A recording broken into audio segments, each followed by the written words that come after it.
PS4 Telugu channel news కి స్వాగతం. నేను సంధ్య. ముందుగా ముఖ్యాంశాలు. మధ్యంతర బెయిల్ పొడిగింపుపై కేజ్రీవాల్కు చుక్కెదురు. కేజీ బరువు పెరగారని ఈడీ వాదన.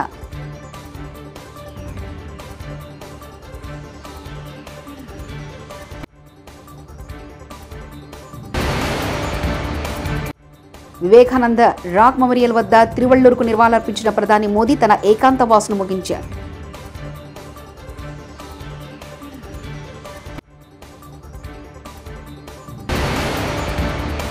తిరుమలలో వైభవంగా హనుమాన్ జయంతి ఉత్సవాలు.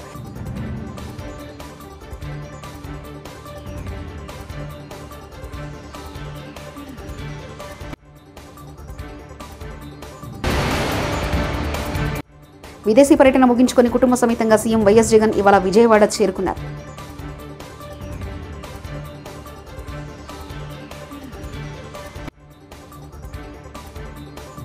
సుప్రీంకోర్టు గత నెలలో మంజూరు చేసిన మధ్యంతర బెయిల్ను పొడిగించాలంటూ ఢిల్లీ ముఖ్యమంత్రి అరవింద్ కేజ్రీవాల్ పెట్టుకున్న దరఖాస్తుపై తీర్పును ఢిల్లీ కోర్టు ఈ నెల 5వ తేదీన రిజర్వ్ చేసింది. దీంతో ఈ నెల 2వ తేదీన తిరిగి తిహార్ జైలు అధికారులు ముందు కేజ్రీవాల్తో లొంగిపోవడం అనివార్యం కానుంది. శనివారం తమిళనాడులోని కన్యాకుమారిలోని వివేకానంద రాక్ మెమోరియల్లో ప్రధాని నరేంద్ర మోదీ తన 45 గంటల ధ్యానాన్ని ముగించారు. ఆధ్యాత్మిక పర్యటనలో భాగంగా ప్రధాని మోదీ కన్యాకుమారి చేరుకున్నారు. పూజ్యమైన హిందూ తత్వవేత్త స్వామి వివేకానంద భారత్ మాత గురించి దైవదర్శనం చేసుకున్నారని విశ్వసించబడే ధ్యాన మండపం వద్ద అతను ధ్యానం చేస్తున్నారు. ఇది లోక్సభ ఎన్నికల చివరి దశ పోలింగ్ ముగింపుతో సమానం ఉంది. పురాణాల ప్రకారం పార్వతీదేవి కూడా శివుని కోసం ఎదురు చూస్తూ అదే ప్రదేశంలో ఒక పాదంతో ధ్యానం చేసింది. ఇది భారతదేశంలోని దక్షిణాది కోన, ఇంకా ఇది భారతదేశ తూర్పు మరియు పశ్చిమ తీర ప్రాంతాలు కలిసే ప్రదేశం. ఇది హిందూ మహాసముద్రం, బంగాళాఖాతం మరియు అరేబియా సముద్రం కలిసే ప్రదేశం. కన్యాకుమారికి వెళ్లడం ద్వారా ప్రధాని మోదీ దేశ సమైక్యతను చాటుకున్నారు.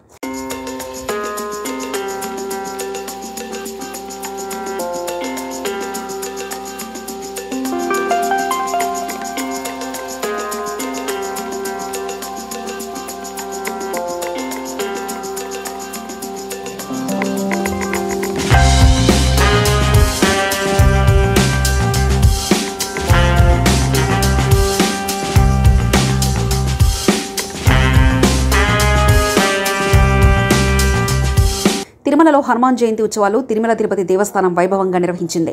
హనుమంతుడు జన్మస్థలంగా ప్రకటించిన అంజనాద్రిలో ఉదయం బాలాంజనేయ స్వామి వారికి ప్రత్యేక పూజలు, అభిషేకాలను నిర్వహించి నైవేద్యాలు సమర్పించారు. అనంతరం శ్రీవారి ఆలయం ఎదుట ఉన్న బేడి ఆంజనేయ స్వామి ఆలయంలో ప్రత్యేక పూజలు, అభిషేకాలు నిర్వహించారు. జపాలి తీర్థంలోని హనుమంతుడికి అభిషేకాలు, నివేదనలు నిర్వహించారు. జపాలిలోని హనుమంతుడికి తిరుమల తిరుపతి దేవస్థాన తరఫున ఈవో ధర్మారెడ్డి పట్టు వస్త్రాలు సమర్పించారు. మొదటి ఘాట్ రోడ్లోని 7వ మైల్ రాయి వద్ద ప్రసన్న ఆంజనేయ స్వామి వారికి పూజలు చేశారు. తిరుమలలో ఈ నెల 5 వరకు హనుమాన్ జయంతి ఉత్సవాలను తిరుమల తిరుపతి దేవస్థానం ఘనంగా నిర్వహించనుంది.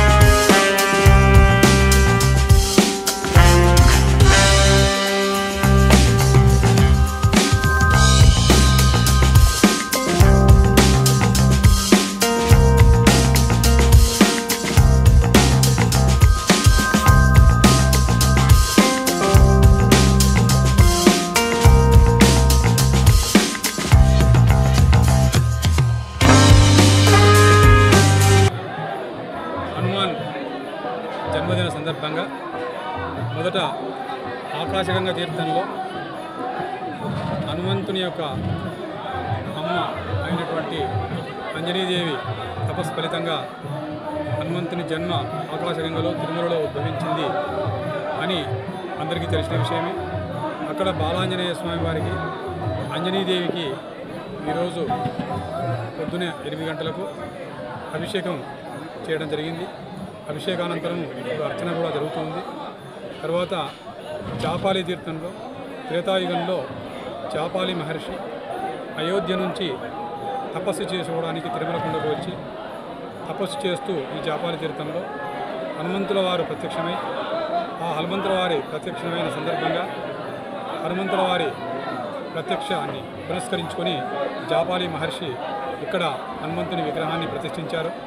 త్రేతాయుగం నుంచి జాపాలి క్షేత్రంలో హనుమంతుడు విశేష పూజలు అందుకుంటున్నాడు. తిరుమల క్షేత్రాన్ని, ఆయన గురువైనటువంటి వెంకటేశ్వర స్వామిని కొలుస్తూ ఇక్కడ అలరిస్తూ. ఆంధ్రప్రదేశ్లో కూటమి ప్రభుత్వం అధికారంలోకి రావాలని పిఠాపురంలో జనసేన అధినేత పవన్ కళ్యాణ్ అఖండ మెజార్టీతో విజయం సాధించాలని ఆ పార్టీ కార్యకర్త ప్రత్యేక పూజలు చేస్తున్నారు.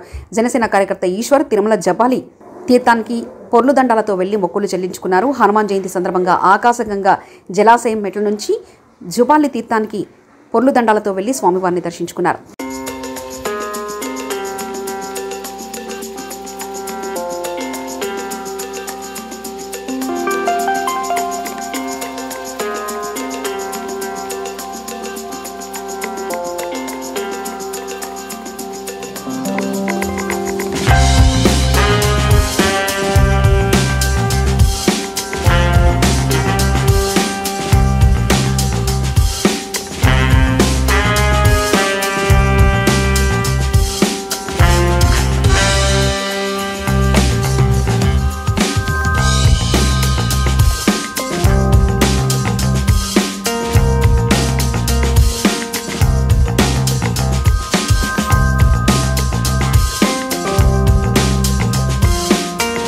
విదేశీ పర్యటన ముగించుకొని కుటుంబ సమేతంగా సీఎం వైఎస్ జగన్ ఇవాళ విజయవాడ చేరుకున్నారు.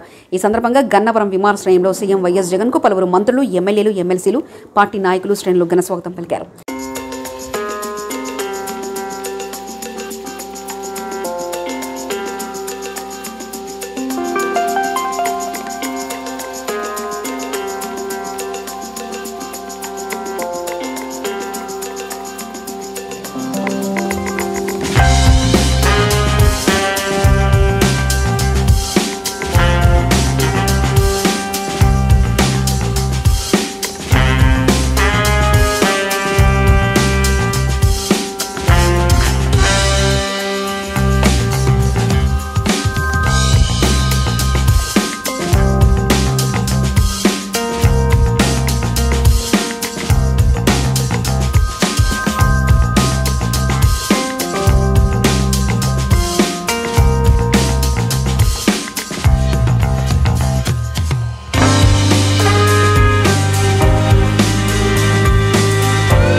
టీడీపీ అధినేత చంద్రబాబుపై మంత్రి జోగి రమేష్ సంచలన వ్యాఖ్యలు చేశారు.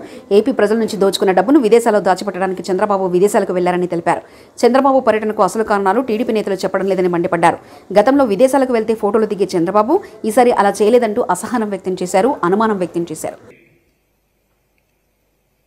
దుబాయ్లో దిగాడని చెప్పి ఒక సమాచారం.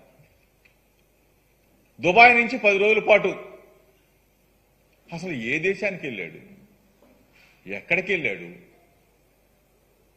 ఒక పేపర్లోనేమో, ఒక ఎల్లో మీడియా పత్రికలోనేమో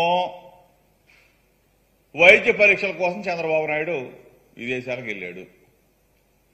ఒక ఎల్లో మీడియాలోనేమో ఎన్నికల్లో తలమునకలైపోయాడు, సేద తీర్చుకోవడం కోసం, విశ్రాంతి కోసం విదేశాలకు వెళ్ళాడని చెప్పేసి ఒక ఎల్లో మీడియాలో.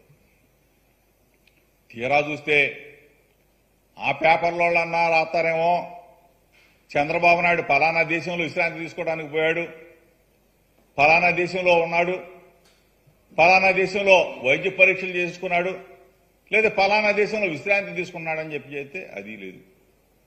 సరే, చంద్రబాబు నాయుడు తిరిగి వచ్చాడు. ఎక్కడి నుంచి వచ్చాడు? ఫలానా చోట నుంచి వస్తున్నాడు చంద్రబాబు నాయుడు అంటే అది లేదు. శంషాబాద్ ఎయిర్పోర్ట్లో చంద్రబాబు నాయుడు దిగుతున్నాడు. ఏంటి ఇంత రహస్యం? ఇంత గోప్యంగా ఉంచవలసిన అవసరం ఏంటి అని చెప్పి అడుగుతా ఉన్నాం. ప్రజలకి క్వశ్చన్ మార్కే, మీడియాకి క్వశ్చన్ మార్కే. చంద్రబాబు నాయుడు అసలు ఎక్కడికి వెళ్ళాడు ఏంటి అని చెప్పేసి ఆ దిక్కుమాల ప్రతిపక్ష నేతగా ఉన్నాడు కాబట్టి ఆంధ్రప్రదేశ్ ప్రజలకు కూడా ఒక క్వశ్చన్ మార్క్. ఈరోజు మేము ఏదన్నా మాట్లాడితే గగ్గోలు పెట్టే తెలుగుదేశం పార్టీ సోషల్ మీడియా ఇన్నిసార్లు అడుగుతా ఉన్నా కానీ కనీసం సమాధానం చెప్పటానికి కూడా ముందుకు రావట్లేదంటే అసలు దీంట్లో ఉన్న రహస్యం ఏంటి?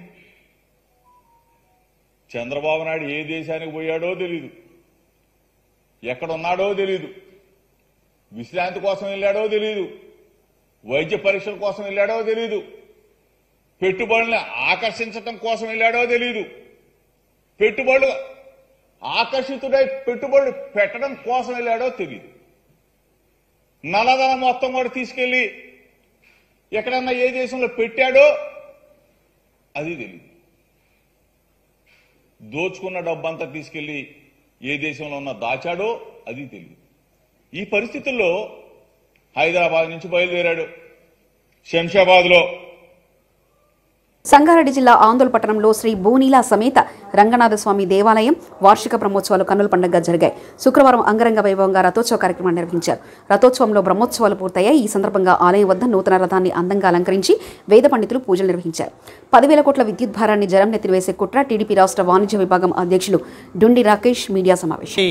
జాగ్రత్తగా ఎలక్షన్ కమిషన్ పరిధిలో వారి ఓటన్నిటిని కూడా భద్రపరచడం జరిగింది. ఎవరికి ఓటేశారు, ఏం ఓటేశారు అనేది కొద్దిగా ఓపిక పడితే అందరికీ తెలుస్తుంది. మరొక 3-4 రోజుల్లో జగన్మోహన్ రెడ్డి అనే వ్యక్తికి కూడా తెలుసు ఈరోజు జనం ఆయనకి ఎందుకు ఓటేయలేదు, జనం ఆయన్ని ఎందుకు చేదరించుకున్నారు, జనం ఎందుకు ఆయన్ని వద్దనుకున్నారు. చివరికి కుటుంబ సభ్యులతో సహా వైసీపీ నాయకులు కూడా మాకొద్దు ఈ జగన్ అని ఎందుకు అంటున్నారో యావత్ దేశానికి తెలుసు, యావత్ రాష్ట్ర ప్రజలకి తెలుసు.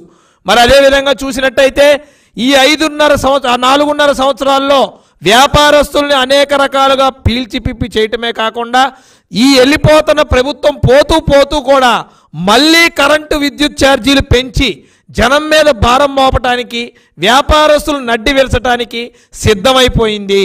ఎందుకబ్బా ఇంత ఇబ్బంది వ్యాపారస్తులు కానీ కనుక మనం అగ్రగతే ఈ వ్యాపారస్తులు అంటే జగన్మోహన్ రెడ్డికి ఒక్క నోషం కూడా పడదు. అతను ఒక్కడే వ్యాపారం చేసుకోవాలని ఒక్క జీవితం, అతను ఒక్కడే బాగుండాలని ఒక కోరిక తప్ప ఏ ఒక్కడు కూడా వ్యాపారం చేయకూడదని అతని యొక్క అంతిమ లక్ష్యం. మరి చూస్తూ ఉంటే కరెంటు బిల్లులు 250 వచ్చే కరెంటు బిల్లులు ఈరోజు 4,000 5,000 వచ్చేదాకా వెళ్ళినాయి అంటే చిరు వ్యాపారస్తులు ఈరోజు బతికే పరిస్థితి ఉందా? ఎట్లా ఉంది ఈరోజు పరిస్థితి? ఇష్టం వచ్చినట్టు కార్పొరేషన్స్ ద్వారా అప్పులు చేస్తూ ఇష్టం వచ్చినట్టు నిధులు తీసుకొచ్చి ఆ నిధుల్ని ఎటు కావాలంటే అటు మళ్ళించుకోవటం, ఎటు కావాలంటే ఏదో చేసుకోవటం, అడ్డదిడ్డంగా ప్రభుత్వాన్ని అడ్డదిడ్డంగా తనకు కావాల్సినట్టు వాడుకునే. విజయనగరం జిల్లా శృంగవరపుకోట నియోజకవర్గంలో భక్తి శ్రద్ధలతో హనుమాన్ జయంతి వేడుకలు ఉదయం నుంచి ఆంజనేయ స్వామి వారికి హనుమాన్ మాలదారులు, మహిళలు ప్రత్యేక పూజా కార్యక్రమంలో నిర్వహించారు. హనుమంతుడు గొప్ప రామభక్తుడు. నేడు ప్రతి గ్రామంలోని శ్రీ రామాలయంతో పాటు ఆంజనేయ స్వామి వారికి ప్రత్యేక ఆలయాలు కూడా నిర్మించి అనునిత్యం పూజలు నిర్వహిస్తున్నారు. అపారమైన బలం, ధైర్యం మరియు అంచలమైన భక్తికి మారుపేరుగా హనుమంతుడు ప్రత్యేకంగా చేయవచ్చు. సకల జనుల సుఖ సంతోషాలను, శ్రేయస్సును ఆకాంక్షిస్తూ పలుచోట్ల హనుమాన్ చాలీసా, శ్రీరామ పారాయణ పఠనం గావించారు. హనుమాన్ జయంతి సందర్భంగా పలు దేవాలయాల్లో అన్న సంతర్పణ కార్యక్రమం మరియు ప్రసాద వితరణ కార్యక్రమం జరిగింది.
మధ్యంతర బెయిల్ పొడిగింపుపై కేజ్రీవాల్కు చుక్కెదురు. కేజీ బరువు పెరగారని ఈడీ వాదన.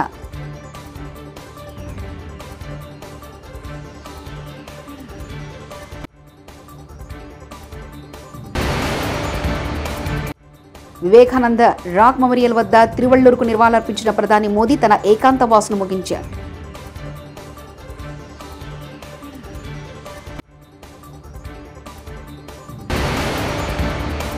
తిరుమలలో వైభవంగా హనుమాన్ జయంతి ఉత్సవాలు.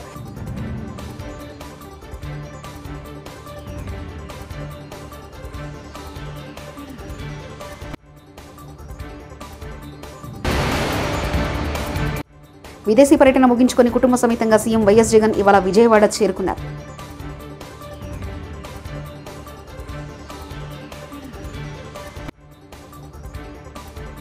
TS4 తెలుగు ఛానల్ న్యూస్ ఇంతటితో సమాప్తం. చూస్తుండండి TS4 తెలుగు ఛానల్.